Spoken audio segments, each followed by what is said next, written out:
छोरी के तू बाहर पियऊ ना जा। हमारा के छोरी के तू बाहर पियऊ ना जा।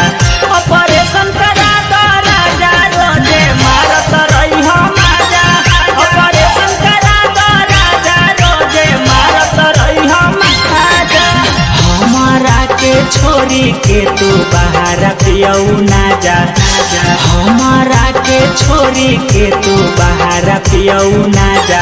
ऑपरेशन करा दो राजा रोजे मारत रही माजा। ऑपरेशन करा दो राजा रोजे मारत रही माजा।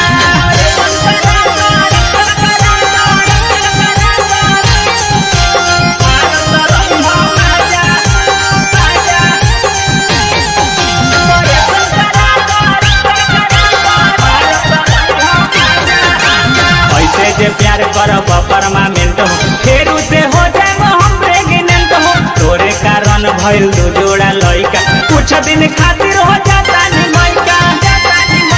ए राजा ऐसे जे प्यार करब परमानेंट हो फिर उसे हो जाए हम प्रेग्नेंट हो। तोरे कारण भइल दो जोड़ा लइका कुछ दिन खातिर हो जाता नी मैका।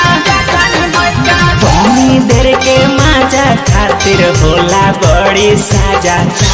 तोनी देर के माजा खातिर होला बड़ी साजा। ऑपरेशन करा दो राजा रोजे मारत रही माजा। ऑपरेशन करा दो राजा रोजे मारत रही माजा।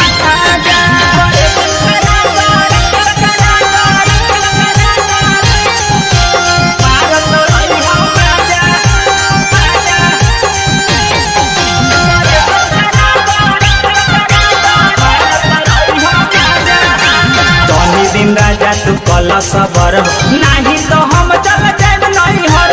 तनिको ना तू बरदास करेल हमर जवानी तू नाश करेल। राजा तनी दिन राजा तू कल सबर नहीं तो हम चल जाब नहीं हर। तनिको ना तू बरदास करेल हमर जवानी तू नाश करेल।